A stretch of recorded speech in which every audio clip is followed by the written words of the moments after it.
এ জীবনে কারো প্রিয়জন হতে পারলাম না। মনে বড় দুঃখ। সারা জীবন কতই না কিছু করলাম। সারা জীবন নিজের জীবনটাকে শেষ করে দিলাম। তবুও মনে হয় কাহারও প্রিয়জন হতে পারলাম না। তবে হ্যাঁ, অনেকেরই প্রয়োজন হয়েছি। প্রয়োজনই আমি ব্যবহার হয়েছি। প্রয়োজন শেষ হলে তারা আমার আর খবর রাখে নাই। প্রয়োজনই আমি ব্যবহার হয়েছি, কিন্তু প্রিয়জন হতে পারি নাই। আল্লাহর কাছে আমি বারবার চেয়েছিলাম যে অন্ততপক্ষে কারো কাছে বা কারো মনের ভিতর থেকে প্রিয়জন যদি হতে পারতাম। কিন্তু আমি আমার তরফ থেকে সর্বোচ্চ চেষ্টা করেছি প্রিয়জন হওয়ার জন্য।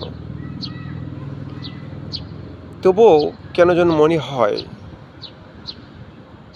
আমি কারো জন্য প্রিয়জন হতে পারি নাই।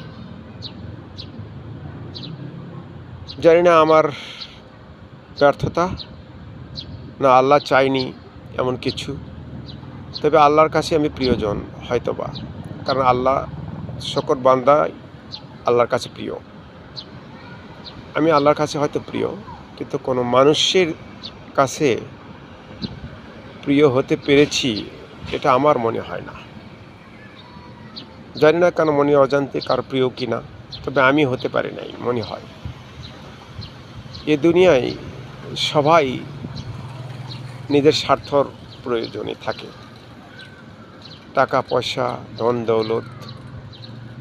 এই যে আমি প্রবাসী রয়েছি, আমাকে মূল্যায়ন ততটুকু করবে যতদিন আমার টাকা আছে বা টাকা ইনকাম হবে, চলবে, ফিরতে পারবো।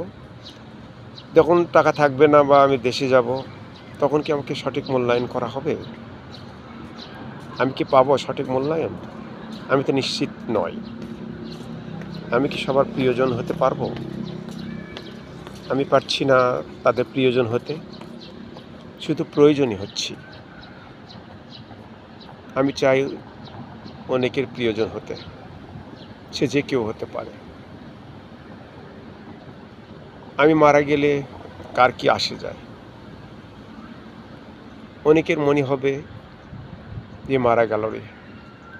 অনেকের মনে হবে টাকা পয়সা ইনকাম করতো, জীবিকা তাগিদে বিদেশ গিয়েছিল, টাকা ইনকাম হতো, আর হলো না, লস হয়ে গেল। কিন্তু এতে তো আমার প্রয়োজনই ব্যবহার হলো। কি প্রিয়জন যে হবে সে তো আমাকে খোঁজ করবে, আমার টাকাকে নয় বা আমার পয়সাকে নয়। আমি মূলত টাকা পয়সাকে এমন একটা প্রাধান্য দিই না। প্রয়োজনই শুধু যতটুকু দরকার আমি ব্যবহার করি। এই টাকাকে মানুষ অমানুষ করে ফেলে দেয়। আল্লাহ আমাকে প্রিয়জন অন্য কারো কেন করলো না? কেন সবার প্রয়োজন হলাম? প্রশ্ন আপনার, আমার, সবার এরকম হতে পারে। আমার এই ধরনের প্রশ্ন হয় বিধায় আপনাদের শেয়ার করলাম। ভালো থাকুন। আল্লাহ হাফেজ।